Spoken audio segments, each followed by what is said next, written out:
जय श्री गणेश। नमस्कार। मैं आचार्य संजय द्विवेदी। मेरे समस्त प्रबुद्ध दर्शकों का मेरे चैनल पे हार्दिक स्वागत है। प्रिय दर्शकों, आज मैं तुला राशि का जनवरी 2026 का मासिक राशिफल लेकर आपके सम्मुख उपस्थित हूं। जनवरी माह तुला राशि के जातकों के लिए किस प्रकार का परिणाम देने वाला है। इस माह में जो 4 बड़े परिवर्तन होंगे वो 4 ग्रहों के एक साथ होने वाले हैं और ये ग्रह एक साथ रहने भी वाले हैं। इस प्रकार से अत्यंत विशिष्ट प्रभाव देने वाला माह जनवरी 2026 रहने वाला है।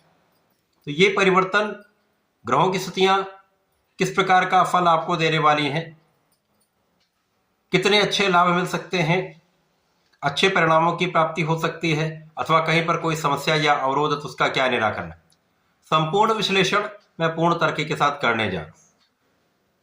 प्रिय दर्शकों, इस राशिफल को आप अपने लग्न तथा राशि दोनों के अनुसार देख सकते हैं। तुला राशि के जातकों के लिए 1 जनवरी को जो ग्रहों की स्थितियां वो इस प्रकार होंगी। आपके तृतीय भाव में 4 ग्रहों का योग होगा और इन्हीं 4 ग्रहों का परिवर्तन भी होगा, जिनमें सूर्यदेव हैं, मंगल, बुध और शुक्राचार्य। आपके 6वें भाव में शनिदेव का गोचर है, आपके 5वें भाव में राहु है, आपके 9वें भाव में गुरुदेव बृहस्पति का गोचर है। प्रारंभिक समय में आपके केंद्र के 4 भाव रिक्त हैं।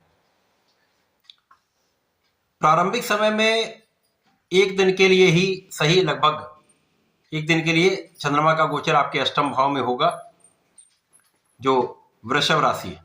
अपनी उच्च राशि में होकर लेकिन ये 8वें भाव में हो। पहला परिवर्तन 13 जनवरी को होगा, जब शुक्राचार्य राशि परिवर्तन करेंगे तथा आपके 4th भाव में प्रवेश करेंगे, जहां पर मित्र की राशि में ये बलवान अवस्था में होंगे। इसके पश्चात 14 जनवरी को सूर्यदेव का राशि परिवर्तन होगा। सूर्यदेव केंद्र के भाव में 4th भाव में पहुंचेंगे। यद्यपि ये मित्र की राशि नहीं है, परंतु यहां पर केंद्र के भाव में सूर्य एक अच्छा प्रभाव ही देंगे। इसके पश्चात 16 जनवरी को मंगल का राशि परिवर्तन होगा। मंगल भी 4th भाव में पहुंचेंगे तथा 17 जनवरी को बुध का भी परिवर्तन आपके 4th भाव में हो जाए। तो ये 4 परिवर्तन है, चारों पहले तृतीय भाव में होंगे और ये चारों ग्रह फिर 4th भाव में होंगे। तुला राशि के लिए इस माह में प्रारंभ से ही तृतीय भाव में 4 ग्रहों का योग है, जिन पर गुरुदेव बृहस्पति की दृष्टि का प्रभाव है।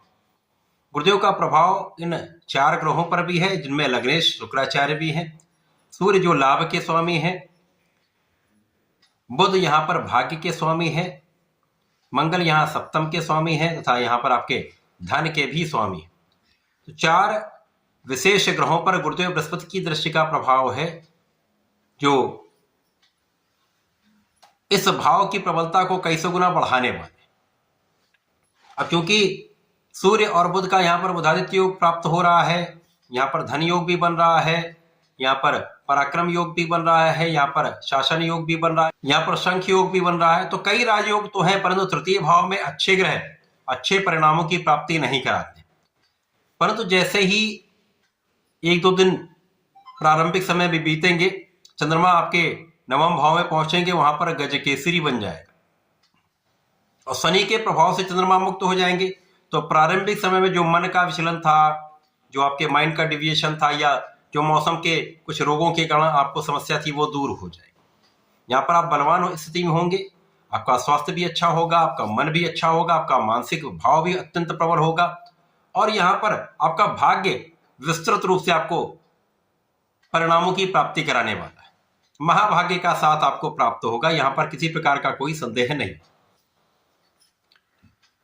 अब गुरुदेव बृहस्पति का आपके लग्न पर भी प्रभाव है, तृतीय भाव पर भी प्रभाव, पंचम पर भी प्रभाव, जहां पर राहु गोचर कर रहे हैं।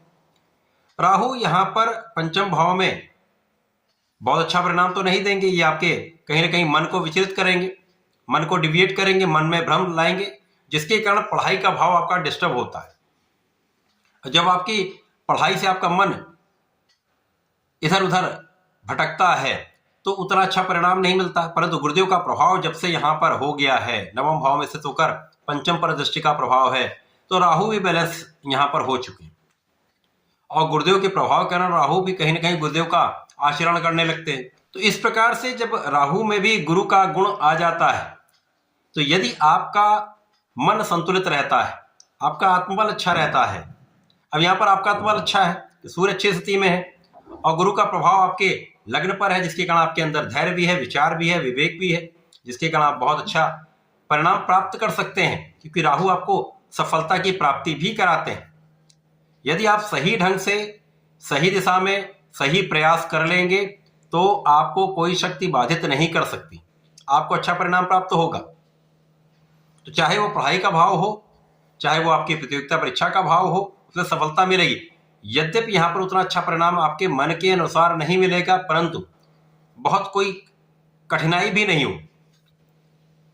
इस समय में शनि का प्रभाव आपकी संपूर्ण रूप से सुरक्षा करने वाला है, एक कवच शनिदेव ने यहाँ पर आपको प्रदान कर रखा है। शत्रुओं से बचाव होगा, रोगों से बचाव होगा, आपकी संपूर्ण सुरक्षा होगी, आपकी आयु की रक्षा होगी। तो शनिदेव यहाँ पर आपके शत्रुओं का विनाश कर देंगे। देश विदेश से जुड़कर कार्य करते हैं तो एक अच्छा लाभ मिलेगा और यहाँ पर आपका परिश्रम बहुत अच्छा रहने वाला है।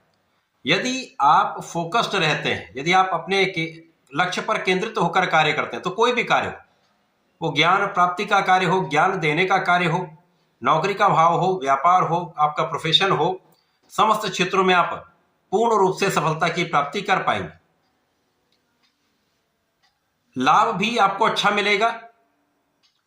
लाभ भाव पर राहु की दृष्टि का प्रभाव, तो अचानक लाभ बढ़ भी सकता है, अचानक कुछ अवरोध भी आता है, परंतु यहां पर जैसे ही परिवर्तन होने आरंभ होंगे आपकी स्थिति पहले से अधिक अच्छी हो जाएगी।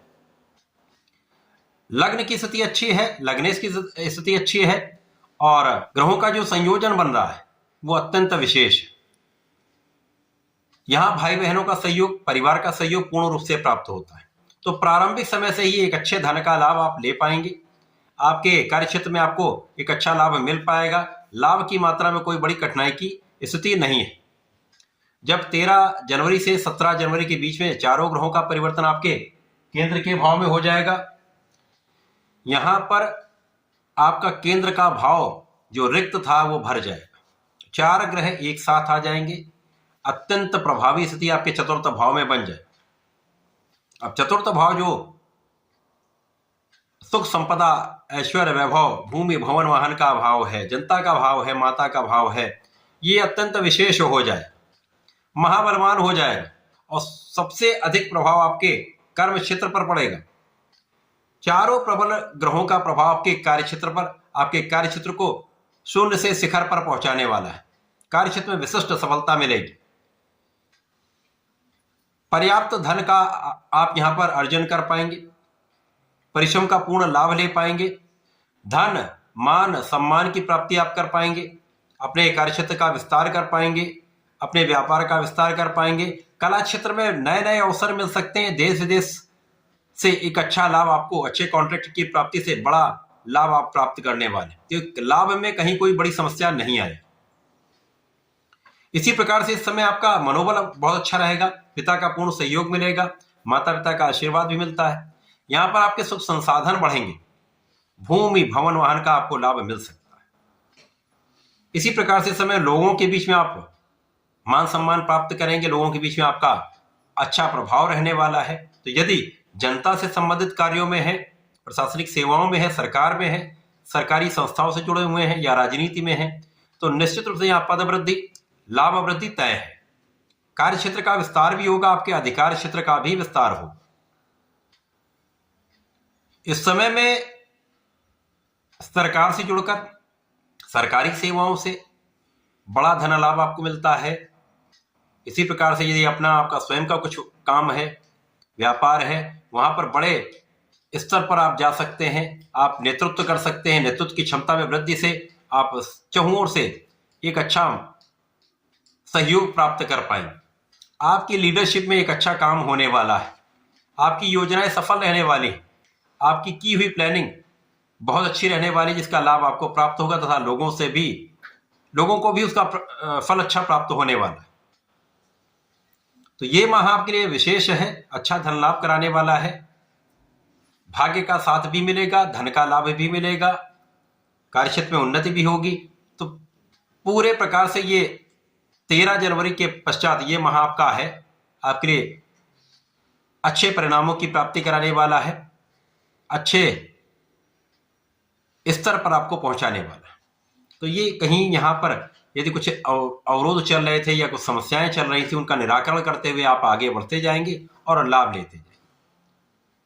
इस पूरे माह में आपको नियमित रूप से भगवान भोलेनाथ की आराधना करनी चाहिए, नमः शिवाय पंचाक्षर मंत्र का जप करना चाहिए तथा यदि प्रत्येक शुक्रवार को जल अर्पित करते समय चंदन का अर्पण करते हैं, चंदन की सुगंध का अर्पण करते हैं, तो दूध से बनी मिष्ठान का अर्पण करते हैं, तो विशेष लाभ आपको प्राप्त होंगे। इस समय का आप संपूर्ण उपयोग कर पाएंगे। तो ऐसा करके इसका लाभ लें। धन्यवाद, नमस्कार।